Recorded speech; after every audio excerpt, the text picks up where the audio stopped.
Vamos a estar predicando en esta tarde con el tema Una esperanza viva. Una esperanza viva, ahí basada en Primera de Pedro, capítulo 1, versículos 3 al 5. Vamos a leer estos dos versículos en esta tarde y nuevamente, hermanos, hacemos una oración para que el Señor nos ayude. Me ayude a mí, lo ayude usted, ayude a su mente, su corazón a recibir su palabra.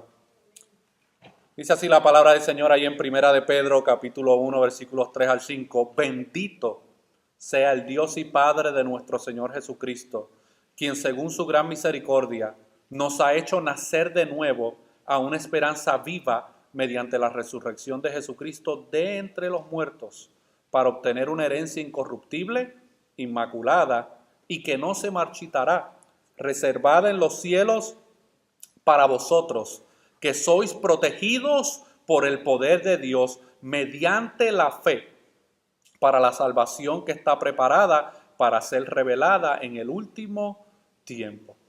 Padre, vamos a exponer tu palabra, Señor, en esta preciosa tarde que nos hemos reunido en el día del Señor, pero específicamente para celebrar en esta tarde tu resurrección de entre los muertos. Te pedimos, Señor, que tú tengas gracia y misericordia sobre mi vida, Señor, que tú me ayudes en esta tarde a exponer tu palabra fielmente y que tú obres en los corazones y en las mentes de aquellos que han de escucharla para que tu nombre sea engrandecido y para que tu obra sea hecha en cada vida, Señor. Todo esto te lo pedimos en el nombre de Jesús. Amén. Alguien dijo una vez que mientras que a Pablo se le podría llamar como el apóstol de la fe, y a Juan se le podría llamar como el apóstol del amor, a Pedro se le podría llamar como el apóstol de la esperanza. Y a mí me parece que ese título es bastante justo para este hombre llamado Pedro. Pedro fue un hombre que supo lo que se siente estar sin esperanza y luego recibir una nueva y verdadera esperanza. Pedro es este tipo de personaje en las Escrituras, mis hermanos, que él entiende lo que es estar sin esperanza en un momento dado de su vida. Por eso Pedro tiene algo que decirnos a nosotros en esta tarde acerca de la esperanza. Pero fíjese que en estos versículos que nosotros acabamos de leer, Pedro dice que hay un solo lugar para la esperanza, hay un solo lugar para la esperanza cristiana. Un solo lugar, mi amado hermano. Ahora, observemos lo que Pedro no está diciendo en este texto bíblico de Primera de Pedro, capítulo 1, versículos 3 al 5. Pedro no está diciendo que las cosas que son difíciles ahora se volverán más fáciles. Eso usted no lo ve en ninguna parte ahí de esos versículos, mis hermanos. Él tampoco está diciendo que las cosas que están mal ahora mejorarán. Y mucho menos está diciendo que los problemas que nos agobian ahora desaparecerán. Eso no está en esos versículos bíblicos, mis hermanos. Estará en otros lugares en las Escrituras, pero no está específicamente en este relato de Primera de Pedro capítulo 1, versículos 3 al 5. No. Lo que Pedro sí está diciendo es que a pesar de todas estas cosas, los creyentes tienen una mejor y mayor esperanza y está fundamentada en la resurrección de nuestro Señor Jesucristo. Pero para comprender bien el contexto de lo que está pasando aquí en esta carta, yo quiero que antes de entrar en el pasaje y explicar estos dos versículos, quiero explicarles un poco del contexto de estas palabras que el apóstol Pedro escribe en esta carta. No olvidemos, mis hermanos, que el contexto en todo pasaje bíblico es sumamente importante. Si usted saca un versículo fuera de su contexto inmediato, usted termina diciendo algo que no es lo que el escritor inspirado por el Espíritu quiso comunicar. Por eso quiero que antes de leer y comprender entendamos a quién el apóstol le está escribiendo estos versículos, mis hermanos. Pedro le escribió a los creyentes que estaban siendo perseguidos y que estaban viviendo momentos muy difíciles. Si usted me acompaña ahí a los primeros versículos, a los versículos 1 al 2, nosotros podemos ver a quién se dirige el apóstol Pedro en esta carta. Y esto es sumamente importante para entender por qué Pedro le da estas palabras de aliento a estos creyentes. Miren lo que dice Pedro ahí en los primeros dos versículos. Él se identifica, dice Pedro, apóstol de Jesucristo. Y ahora está a los destinatarios, a los expatriados de la dispersión en el Ponto, Galacia, Capadocia, Asia y Bitinia. Esto era un grupo de creyentes, tanto judíos como gentiles, que estaban experimentando persecución y habían sido, mis hermanos, expatriados de su tierra por el Imperio Romano. Por causa de la persecución que se había desatado en contra de los creyentes, este grupo de creyentes estaban expatriados en todos estos lugares. Habían tenido que salir de su tierra natal para poder experimentar una libertad en su profesión de fe. Estaban en el Ponto, en Galicia, en Capadocia, en Asia y en Bitinia. Pero él también dice en el versículo 2 que estos creyentes habían sido elegidos según la presencia de Dios Padre en santificación del Espíritu. ¿Para qué?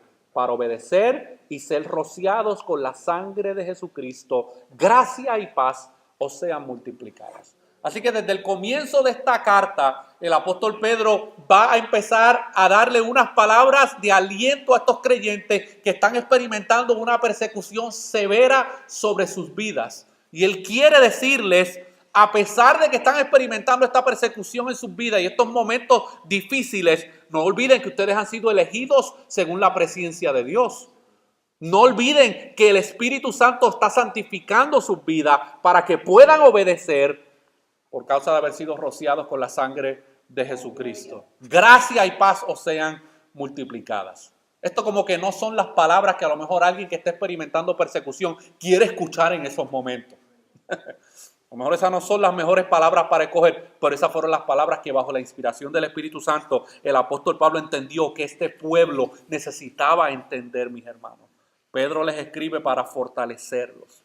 Así que con esto en mente, vamos a leer nuevamente este texto otra vez y ver lo que Pedro sí le está queriendo decir a ellos, mis hermanos. Como dice el texto, dice: bendito sea el Dios y Padre de nuestro Señor Jesucristo. Él comienza dando una expresión de alabanza y de adoración, quien según su gran misericordia nos ha hecho nacer de nuevo a una esperanza viva mediante la resurrección de Jesucristo de entre los muertos, para obtener una herencia incorruptible, inmaculada y que no se marchitará, reservada en los cielos para vosotros, que sois protegidos por el poder de Dios mediante la fe, para la salvación que está preparada para ser revelada en el último tiempo. Pedro quiere enfatizar varias cosas en estos dos versículos, mis amados hermanos.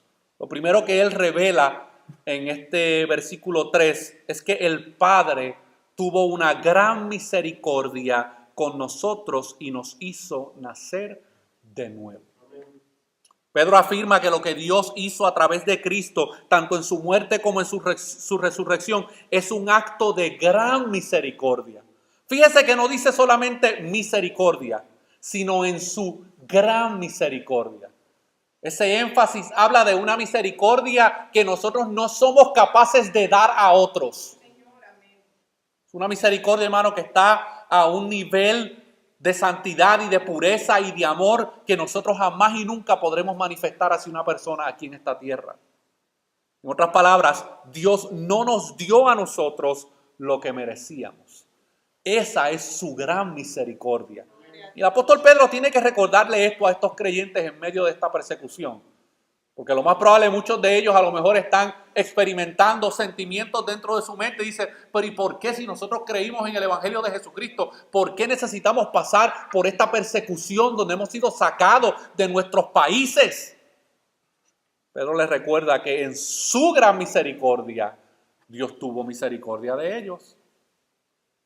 Pedro estaba afirmando la bondad, el amor y la misericordia de Dios para con estos creyentes. Como dijo Pablo en Romanos 6:8, siendo nosotros aún pecadores, Cristo murió por nosotros. Le está recordando a estos creyentes, sí, yo estoy consciente de la persecución que ustedes están experimentando. Yo también estoy experimentando esa persecución, pero en medio de toda esa adversidad, recuerden que Dios tuvo gran misericordia con sus vidas. Pedro también nos revela que esa gran misericordia fue la que produjo el nuevo nacimiento en el corazón de estos creyentes, mis hermanos. Escuche bien, donde no hay nuevo nacimiento, no hay entrada en el reino de Dios. Hay mucha gente que utiliza mucho vocabulario pseudo cristiano pero no han nacido de nuevo. Y si no hay nuevo nacimiento, hermano, en la vida de una persona, esa persona simplemente está expresando expresiones religiosas que no tienen ningún tipo de peso en la eternidad. En la gran misericordia de Dios, Dios le dio el nuevo nacimiento a estos creyentes. Y esto es bien importante entenderlo porque el nuevo nacimiento no es una obra que el ser humano pueda producir por sí mismo. De la misma manera que usted no tuvo control sobre cuándo usted nació, quiénes fueron sus padres, en qué hospital usted nació, en qué país usted nació. ¿Verdad que ninguno de nosotros tuvo control sobre esa realidad? Nadie nos preguntó dónde tú quieres nacer, qué padres tú quieres tener. Esa voluntad no nos fue delegada, mis hermanos. De esa misma manera, el nuevo nacimiento que Dios le otorga a una persona es por su gran misericordia. No es un mérito obtenido, no se puede ganar por medio de las buenas obras. Es un acto de gran misericordia de Dios. Pedro les recuerda a estos creyentes, ustedes han recibido gran misericordia y esa gran misericordia es la que ha producido el nuevo nacimiento en sus vidas. Y si usted y yo estamos hoy aquí en día profesando a Jesucristo como nuestro Señor, es porque Él también ha mostrado una gran misericordia y esa gran misericordia produjo un nuevo nacimiento en mi vida. Y a lo mejor usted se pregunta, pastor, ¿y cómo yo sé si yo he nacido de nuevo? Hay unas expresiones visibles, externas, que no tienen nada que ver con la ropa que te pongas. Tiene que ver con las actitudes del corazón. ¿Cuáles son tus deseos? ¿Qué es lo que tú deseas hoy en día? Antes amabas el pecado, ahora lo aborreces. Eso es una buena evidencia de que hay nuevo nacimiento en tu vida. Antes no querías saber nada de Dios y de su palabra y ahora tienes un hambre que no puedes saciarla por aprender más de Él y su palabra. Eso es una buena evidencia de que has nacido de nuevo. De lo contrario, estás muerto en tus delitos y pecados. El nuevo nacimiento, de la misma manera que cuando un bebé nace del vientre de una madre y nace, ¿verdad?, con vida, no hay que esperar muchos segundos después de haber nacido para escucharlo escucharlo llorar. Hay expresiones visibles que muestran de que ese niño está vivo. Hay personas hoy en día, hermano, que profesan ser creyentes, pero no hay vida en ellos, no hay expresiones externas de ese nuevo nacimiento. Dios el Padre tuvo gran misericordia con estos creyentes y con nosotros y nos ha dado una esperanza viva, mis hermanos. Pedro dice ahí en los versículos 3 al 5, dice que Dios en su gran misericordia nos ha hecho nacer de nuevo. ¿Para qué? ¿Cuál es el propósito? Él lo dice, para una esperanza viva. Él nos ha hecho nacer de nuevo esta nueva esperanza. No teníamos esperanza, ahora tenemos esperanza. La esperanza, escuche bien, la esperanza no es una especie de esperanza general. Todos los seres humanos quieren que todas las cosas les salgan bien, ¿verdad que sí? Yo no conozco ningún ser humano con su juicio cabal, ¿verdad? Que esté sano de la mente, que diga, no, yo quiero que un tren me pase por encima. ¿Verdad que no? Todo el mundo quiere el bien de alguna manera, mis hermanos. Bueno, la esperanza a la cual Pedro se refiere aquí no es una esperanza general, genérica o nostálgica de que las cosas salgan bien al final. No. Aún las personas que no tienen a Cristo en su vida tienen algún tipo de esperanza. Pero Él no se está refiriendo a esa esperanza terrenal y natural.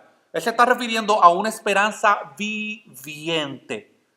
No es una esperanza de una posibilidad, es una esperanza que está viva en estos momentos. Esa es la diferencia entre la esperanza del mundo y la esperanza de aquellos que están en Cristo. Que nuestra esperanza es una esperanza viviente. No es una esperanza histórica nada más, es una esperanza que vive en el corazón de aquellos que Dios ha salvado. Recordemos que quien está diciendo estas palabras fue el que negó a Jesús por temor a perder su vida. Este fue Pedrito. El que dijo estas palabras fue el que vio a Jesús ser crucificado por los romanos y Pedro había sido testigo de esa crucifixión. Escondido entre las paredes, mis hermanos. Este es el que le está diciendo a estos creyentes en estos momentos que ellos tienen una esperanza viva. Pedro había perdido toda esperanza. ¿Y usted sabe cómo yo sé que perdió toda esperanza? Se fue de nuevo a pescar. Con su cargo de conciencia, se fue de nuevo a pescar. Había perdido la esperanza. Todo lo que había experimentado, visto, había escuchado. En el momento de la muerte de Jesucristo, Él perdió toda la esperanza, mis hermanos. Pedro había perdido la esperanza en sí mismo porque mientras Jesús estaba siendo juzgado la noche antes de su crucifixión, Pedro lo negó no solo una vez ni dos, sino 3 veces. Y la última vez que negó a Jesús, Jesús lo estaba mirando fijamente a los ojos mientras él pronunciaba las palabras: yo no conozco a ese hombre. Aleluya. Pedro sabía la verdad sobre sí mismo y no era una realidad agradable. Él había perdido toda esperanza, mis hermanos. En ese momento, cuando él vio los ojos de Jesús mirándolo, ya Jesús le había advertido: tú me vas a negar 3 veces. Yo, jamás, Señor. ¿Sí? Antes de que cante el gallo, ya tú me habrás negado 3 veces. Jamás. Y luego, hermano, cuando él siente esa mirada penetrante de Jesús mirándolo, cuando él lo está negando por última vez, en ese momento, hermano, su mundo interno se fue al piso. Este hombre había perdido toda esperanza. Pero cuando aquellas mujeres en Lucas 24, que fue el pasaje que leímos al principio del servicio, visitaron el sepulcro de Jesús y lo encontraron vacío y fueron a contarle a sus discípulos lo que sucedió, ¿qué es lo que dice el pasaje? Ahí en Lucas 24, versículos 10 al 12. Miren lo que dice, hermano, vamos a repasarlo un momentito. Lucas capítulo 24, versículos 10 al 12.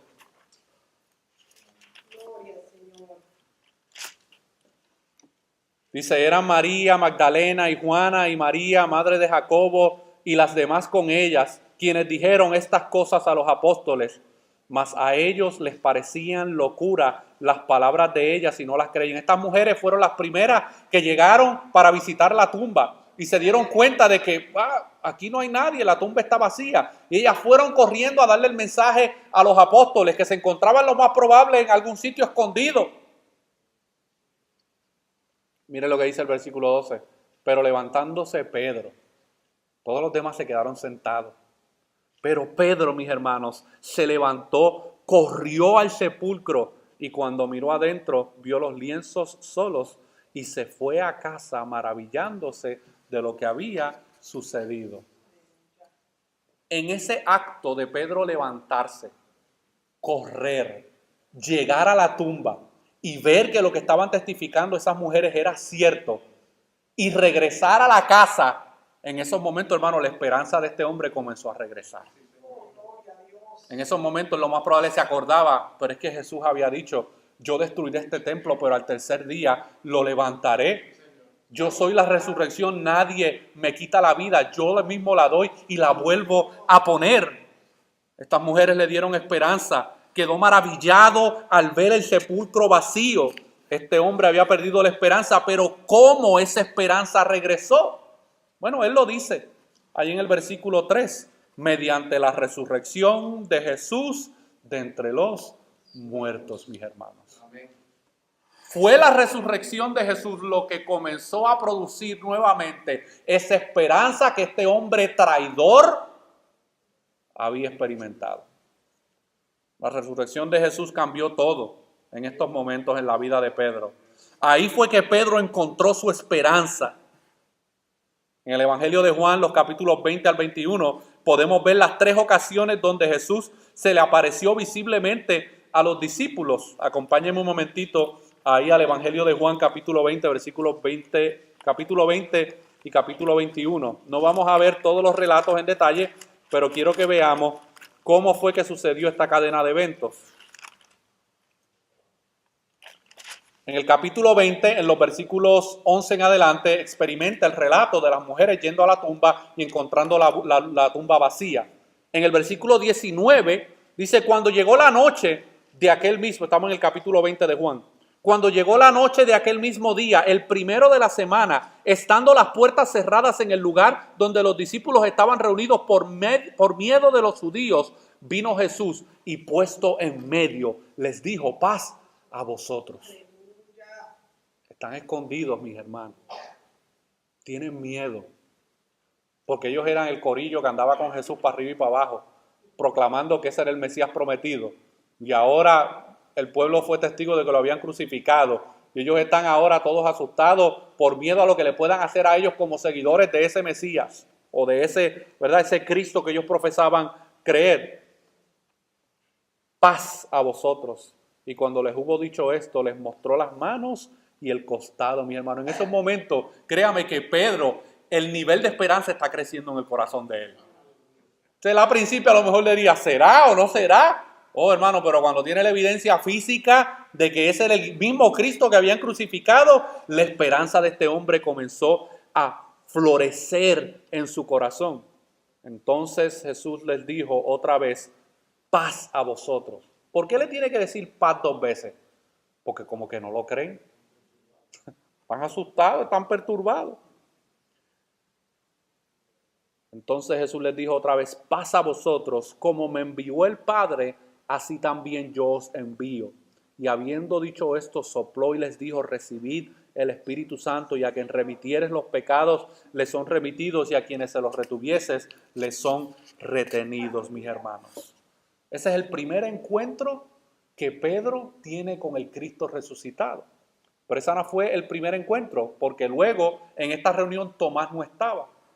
Y Tomás llega y dice, ¿qué es este cuento de que Jesús y que ha resucitado entre los muertos? Si yo no lo veo, si yo no toco sus manos, si yo no puedo ver sus heridas, no creo. Y ahí entonces vemos en los versículos 24 al 29 cómo Jesús nuevamente se aparece donde los discípulos, y ahí Tomás tiene la experiencia de tocar y confirmar que ese era el Cristo resucitado, mis hermanos. Pero esta era la segunda ocasión que Jesús se le manifiesta a los discípulos. Pero hay una tercera ocasión en que Jesús se le manifiesta a los discípulos, y está en el capítulo 21, en los versículos 1 en adelante. Pero yo quiero concentrarme en los versículos 15, mis hermanos, porque en los versículos 1 al 14, no es parte de la exposición, pero en los versículos 1 al 14, los discípulos se fueron a pescar, y no habían pescado nada toda la noche. Y cuando está llegando la madrugada, alguien desde la orilla le dice, ¿pescaron algo? Y ellos responden, no hemos pescado nada. Y el que estaba en la orilla, que era Jesús, y ellos no sabían que era Jesús, no se habían dado cuenta, dicen, pues, boguen mar adentro de nuevo, váyanse, echen la red en el otro lado, para que ustedes vean lo que va a pasar. Y ellos echaron la red, podemos ver el milagro sobrenatural que sucede, donde, hermano, no podían casi aguantar las redes de tantos peces que estaban pescando. Pero lo que más me llama la atención de este relato es que Jesús, hermanos, se dirige específicamente donde Pedro, después de este evento milagroso que acaban de experimentar. Y miren lo que él le dice a Pedro. Cuando hubieron comido, Jesús dijo a Simón Pedro, Simón, hijo de Jonás, ¿me amas más que estos? Fíjense que este hombre está lo más probable sentado junto a los discípulos y en su mente está diciendo, yo traicioné al Señor, yo lo negué públicamente. Frente a sus ojos lo negué. Y ahora está este hombre de nuevo mostrando paciencia con mi vida. Cuando hubieron comido, Jesús dijo a Simón Pedro, hijo de Jonás, ¿me amas más que esto? Le respondió, sí, Señor, tú sabes que te amo. Esas palabras, hermano, le tuvieron que haber salido del fondo de su corazón. Aunque a lo mejor por dentro él a lo mejor tenía dudas. Él le dijo, apacienta mis corderos. Volvió a decirle la segunda vez, Simón, hijo de Jonás, ¿me amas? Pedro le respondió, sí, Señor, tú sabes que te amo. Le dijo, pastorea mis ovejas. Le dijo la tercera vez, Simón, hijo de Jonás, ¿me amas? Pedro se entristeció de que le dijese la tercera vez, ¿me amas? Y le respondió, Señor, tú lo sabes todo, tú sabes que te amo. Jesús le dijo, apacienta mis ovejas. Este evento, hermano, transformó la vida de Pedro y cualquier desesperanza que él hubiese tenido en esos momentos, hermano, desapareció. Y esta es la razón por la cual él le dirige esta carta a estos creyentes que están experimentando una situación difícil, que lo más probable están perdiendo la esperanza en sus vidas por la situación que están atravesando, y él está cumpliendo lo que el Señor le está diciendo aquí. Porque Pedro, hermano, está mostrando un amor pastoral para con estos creyentes. Y les está diciendo, el Señor cuida de sus vidas. Ustedes tienen una esperanza viva. Esta manifestación visible y palpable del Cristo resucitado fue lo que le devolvió a Pedro una esperanza viva que transformaría su vida para siempre. Y es ahí donde está nuestra esperanza. Es lo que Pedro le quiere recordar a aquellos cristianos que están viviendo momentos difíciles. Y él está apacentando a estas ovejas. Él está pastoreando a estas ovejas. Él está cuidando a estas ovejas por medio de estas palabras que les está compartiendo. La esperanza cristiana está en que porque Cristo resucitó, nosotros también resucitaremos. Por esta razón podían soportar la persecución, la dificultad y el dolor, porque ellos también resucitarían a causa de su resurrección, mis hermanos. Pedro está tratando de poner en perspectiva la verdadera realidad espiritual de estos creyentes. Pero no solamente Dios tuvo gran misericordia, por medio de esa gran misericordia les produjo el nuevo nacimiento y les ha dado una esperanza viva, sino que esa esperanza tiene una garantía. Pedro no solo le dice a estos cristianos que Dios es misericordioso, que los hizo nacer de nuevo, que también les ha dado una esperanza viva mediante la resurrección de Cristo, sino que también obtendrían ¿qué? Una herencia eterna que es incorruptible, no se puede corromper, inmaculada, incontaminada, no se puede manchar por el mal y que no se marchitará, es decir, no se desvanece como le sucede a las flores. Mientras las herencias terrenales terminan, la herencia eterna dura para siempre, mis hermanos. Miren, nosotros llevamos como familia en un proceso de casi como 6 años, por un proceso de mi familia de parte de padre. Porque obviamente mi abuelo y mi abuela murieron hace ya varios años atrás y pues hay todo un proceso legal que se está llevando, ¿verdad?, para la repartición de unas propiedades. Bueno, mientras todo este tiempo pasa, porque hay un litigio legal entre algunas de las partes que no se ponen de acuerdo, porque cuando la gente se muere y los padres se mueren, hermano, ahí es que los hijos sacan las garras, y ahí empiezan a reclamar y cada cual quiere jalar por su lado, ¿verdad? Bueno, pues hay un pleito legal ahí, hermano, y en todo este tiempo hay propiedades que han estado cerradas, y ahí están agarrando polvo, lluvia, sol y sereno, hermano. Una de ellas hay que hacerle un montón de reparaciones, porque como lleva tantos años vacía y sin cuidar. Por esas las herencias terrenales, mis hermanos, y la gente se afana por esas herencias terrenales. Pero nosotros como en Cristo, hermano, hemos recibido una herencia eternal, incorruptible, una herencia que no puede ser manchada, una esperanza y una herencia que no puede ser destruida. Esta garantía, dice Pablo en el versículo 5, que será manifestada en el tiempo postrero. En otras palabras, Pedro dice que nuestra esperanza no está aquí. A pesar de lo que dice Joel Osteen, de tu mejor vida ahora, aquí y ahora, Pedro está confirmando que nuestra esperanza no está aquí. Porque aquí todo es pasajero, perecedero y doloroso, pero un día sí disfrutaremos de esa herencia, mis hermanos. Mire, esa casita que nosotros nos enfocamos, nos preocupamos tanto en tener y comprar, cuando tú te mueras, otro la va a vivir. Ese carrito que tú lo limpias todo el tiempo porque quieres mantenerlo bien bonito, cuando te muera, otro lo va a guiar. Esa sortija que pagaste $500 por ella, si no te entierran con ella, otro se la va a poner. Y la gente tiene su esperanza, hermano, puesta en las cosas terrenales, como si después que se mueran se las pueden llevar. Y aquí entre los hispanos, hermanos, no sucede como los faraones de Egipto, que cuando se morían los enterraban con todas sus propiedades. Aquí tienes un hoyo de 6 tal vez de 5 pies por 6, eso es lo que te espera. Y ahí no te puedes llevar nada más que lo que te metan en el ataúd. Pero ¿qué significa esta esperanza para nosotros? ¿Qué significa esta esperanza? Porque ya vimos lo que significaba para estos creyentes, pero ¿qué significa esta esperanza de la resurrección de Cristo y de la herencia para nosotros como creyentes? Si tú eres creyente, si has nacido de nuevo, si eres un hijo de Dios, si Jesucristo es tu Señor, tienes una esperanza transformadora y llena de vida. Si tienes fe en Jesucristo, si tu confianza está en Jesucristo, tienes una esperanza que nadie puede tocar y que nadie puede quitarte. Porque mediante la muerte de Cristo en la cruz, tus pecados le fueron imputados a Él. No recibimos el castigo que merecíamos y mediante su resurrección recibimos la gracia de Dios que no merecíamos, mis amados hermanos.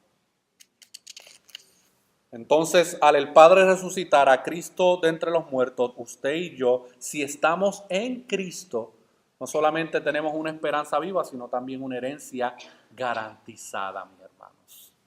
Esta herencia es eterna, incorruptible. Nada ni nadie la puede manchar ni dañar. No se marchita ni se desvanece como las demás herencias aquí terrenales. Esa esperanza en este lado de la vida tiene el fruto de la alegría y del contentamiento. La esperanza en Cristo, mis hermanos, la esperanza de la resurrección de Cristo produce en los creyentes alegría y contentamiento. Por eso era que Pablo podía decir, como expresó en la carta a los Filipenses, yo sé lo que es tener abundancia, pero también sé lo que es tener escasez. Yo sé lo que es tener comida, pero también sé lo que es experimentar hambre. ¿Por qué? Porque en su vida había alegría y contentamiento, que no importando cuál fuera su situación, Dios estaba cuidando y protegiendo su vida, mi hermano. Y es bajo esta esperanza que nosotros podemos lanzarnos a la vida sabiendo que las derrotas que experimentaremos en esta vida, por muy intensas y dolorosas que sean, no son la última palabra. Hay un final victorioso que nos espera. Alaba, hermano, estos son motivos de adoración y de alabanza. Pero también sabemos que los éxitos de esta vida, por maravillosos que sean, no son nuestra esperanza y bendición final. Y bajo esta esperanza yo puedo lanzarme entonces como creyente para amar, para servir y para dar, sabiendo que la esperanza aquí en la tierra no es mi última esperanza. Mi esperanza y tu esperanza está en la resurrección de Cristo, y eso me permite seguir esta vida con amor y alegría ahora, sabiendo que pase lo que pase, nada puede quitar mi esperanza, porque Jesús ha resucitado de entre los muertos. No hay evento más poderoso que ese, mis hermanos. No hay evento más poderoso. Y si Cristo resucitó de entre los muertos y nos ha dado una esperanza viva basada en esa resurrección, ¿cuál debe ser nuestro temor en esta vida? No debe haber ninguno, mis hermanos. Ahora, ¿qué significa esto si tú no eres creyente? ¿Qué significa esto? Porque déjame decirte que como hay un lado positivo, hay un lado negativo. ¿Qué significa esta esperanza de la resurrección de Cristo para ti si no eres creyente? Si tu esperanza no está puesta en la resurrección de Cristo, el apóstol Pablo dice en 1 Corintios que somos dignos de lástima. Si el vivir esta vida es tu mayor aspiración y luego del aquí y ahora crees que no hay nada, que no importa, eres digno de lástima. Eres digno de que tengan pena de tu verdadera condición espiritual. Si tu esperanza no está en la resurrección de Cristo, eres un ser humano digno de lástima. Tienes tu esperanza puesta en cosas terrenales que dejarán de existir. Quizás estás aquí hoy porque piensas, ¿cómo no voy a ir a la iglesia en Semana Santa? Porque los templos se llenan, hermano, en Semana Santa. Ahí el religioso, a todo el mundo le sale en esta semana. ¿Qué dirá mi familia si yo no voy al servicio y al domingo de resurrección? Si esto es una tradición ya de familiar. Quizás estás aquí obligado. Pues estoy porque el hermanito o la hermanita me invitó y pues ahí lleva rato detrás de mí para que yo vaya para la iglesia.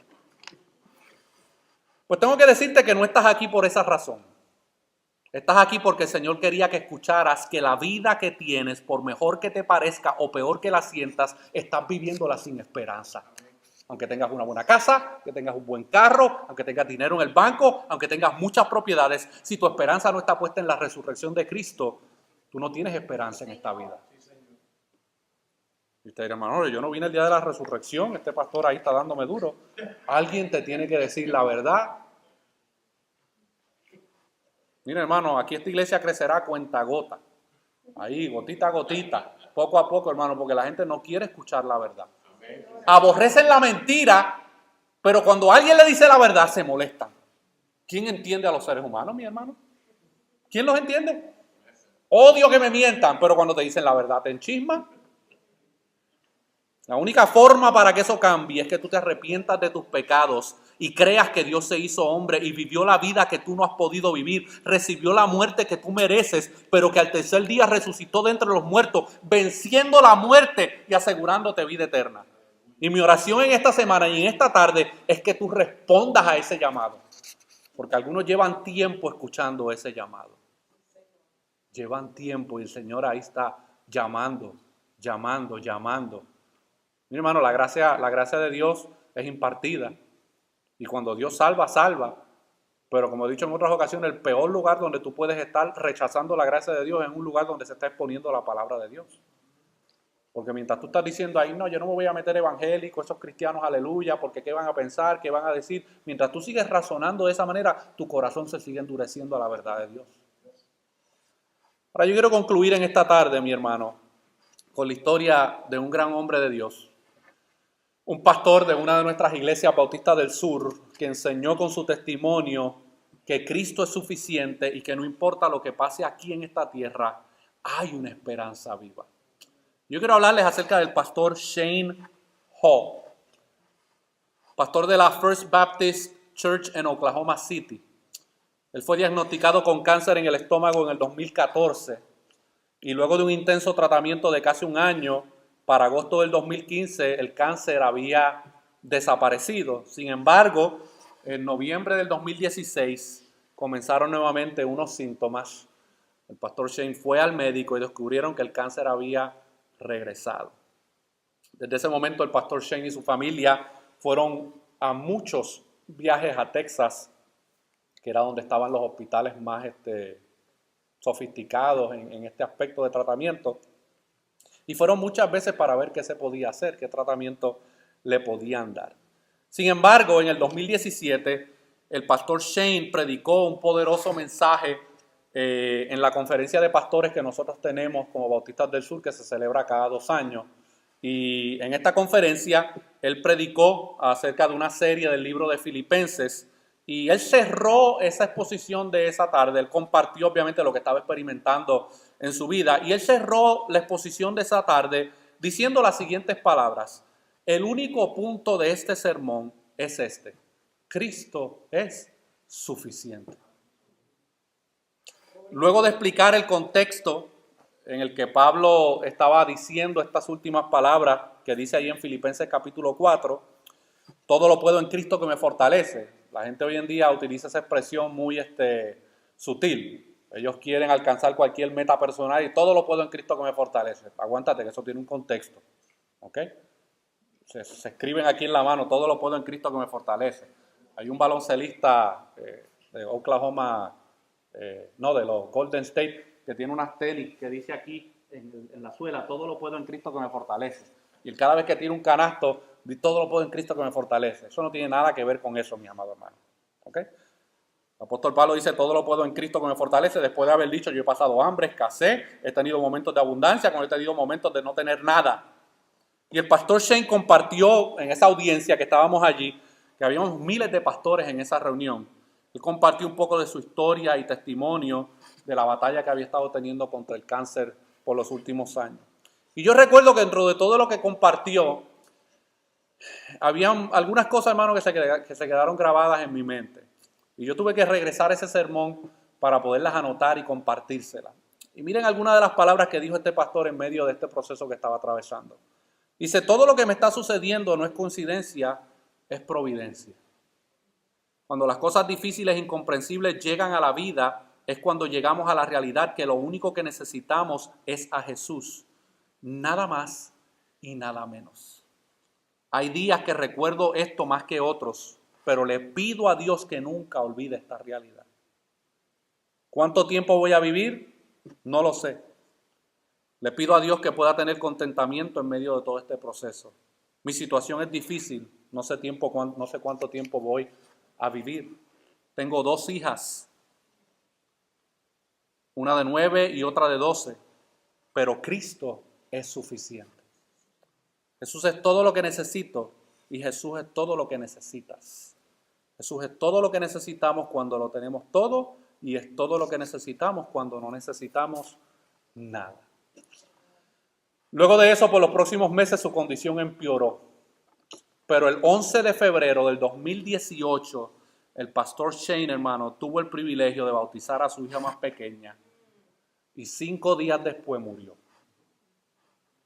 El 16 de febrero, cuando Shane murió, su esposa escribió en su cuenta de las redes sociales, dice, él ya está en casa, ya no sufre. Él sabía que las palabras de Pablo en Filipenses 1:21 eran ciertas. Para mí el vivir es Cristo y el morir es ganancia. El pastor Shane y su esposa sabían dónde estaba su esperanza. El pastor Shane vivió los 4 años que estuvo batallando con el cáncer, con la comprensión de que por medio de la muerte de Cristo y su resurrección, Él es suficiente para enfrentar lo que tengamos, eso es suficiente, para enfrentar lo que tengamos que enfrentar aquí en la tierra, con los ojos puestos allá en esa herencia eterna. Así que yo te digo en esta tarde, amado hermano y amado amigo que nos visita, quizás algunos de nosotros hemos llegado aquí a este lugar cansados, frustrados, decepcionados, temerosos, confundidos, enojados, porque hay gente que llega a la iglesia enojado, amargados, derrotados o sin esperanza. Algunos de nosotros hemos estado buscando la esperanza, lo más probable, en alguna persona, en alguna receta, en alguna medicina, en alguna relación, en algún trabajo, en algún lugar. Yo espero que esta exposición de esta tarde nos haya hecho entender que no hay esperanza fuera de Cristo. No la hay. No hay esperanza fuera de Cristo. El pastor John Piper lo expresa de la siguiente manera: amo la muerte y la resurrección de Jesucristo, no porque conviertan mi vida en una cadena de éxitos, sino porque me impiden colapsar bajo una cadena de fracasos. Así que sin importar cómo hayamos llegado en esta mañana, yo quiero darte estas palabras. Gracias a la muerte de Jesús como un cordero y a su resurrección como un león, nosotros tenemos una esperanza viva. Y concluyo con estas palabras del pastor Albert Mohler. Esto es para la iglesia. Esto es lo que Dios nos ha encomendado a nosotros como iglesia. La iglesia no tiene la mera autorización para celebrar la resurrección. Tiene el mandato de anunciar la verdad que Dios levantó a Jesucristo de entre los muertos. El Señor resucitado dio a la iglesia una comisión sagrada de llevar el evangelio a todo el mundo. Como Pablo manifestó claramente en 1 Corintios 15:53, la resurrección de Cristo también se presenta como un consuelo para el creyente, porque su derrota a la muerte es un anticipo y la promesa de nuestra propia resurrección por su poder. Esa es nuestra esperanza, mis amados hermanos. Y sobre esa esperanza es que nosotros entonces confiamos en la obra que Jesucristo ha hecho a favor nuestro. Si tú has creído en el Evangelio de Jesucristo, tú tienes una esperanza que nadie te puede quitar. Te podrán quitar aquí en la tierra el carro, la casa, otras cosas, pero la esperanza que has recibido en Cristo, nadie te la puede quitar. Nadie te puede arrebatar de las manos del Padre. Nadie. Ni tú mismo queriendo. Ya yo estoy cansado de servir al Señor. Si tú eres hijo de Dios y Él te ha hecho nacer de nuevo y tienes el sello del Espíritu Santo en Él, tú eres propiedad de Él. Puedes hacer el berrinche que quieras y puedes resistirte todo lo que quieras. El Señor te quiebra la voluntad. Porque eres de Él, eres su propiedad, eres oveja. Y te va a coger con el cayado ahí. Y si te tiene que romper la patita, te la rompe también. Ahora, si tú no eres creyente, preocúpate. Porque no tienes esperanza en tu vida. Después de tu muerte, sí habrá un más allá, pero no vas a experimentar una herencia incorruptible. Vas a experimentar una condenación eterna. El mensaje de la resurrección de Cristo es porque por cuanto Cristo resucitó, nosotros a través de creer en Él podemos experimentar esa misma resurrección. Esa resurrección, hermano, Jesucristo dijo: yo soy la resurrección.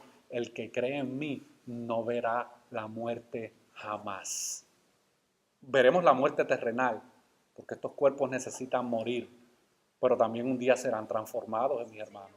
En la segunda venida de Jesucristo, nuestros cuerpos serán transformados y aquellos que han creído en el Evangelio de Cristo, sus cuerpos serán transformados en un cuerpo incorruptible. Pero aquellos que estén muertos sin Cristo en el día de la segunda venida, hermano, experimentarán una resurrección para condenación eterna. Y yo sé que este tema de la condenación eterna no es muy popular hoy en día, mis hermanos, pero la gente necesita escuchar esta realidad. Y yo como predicador, hermano, tengo que limpiar mis manos de esta realidad.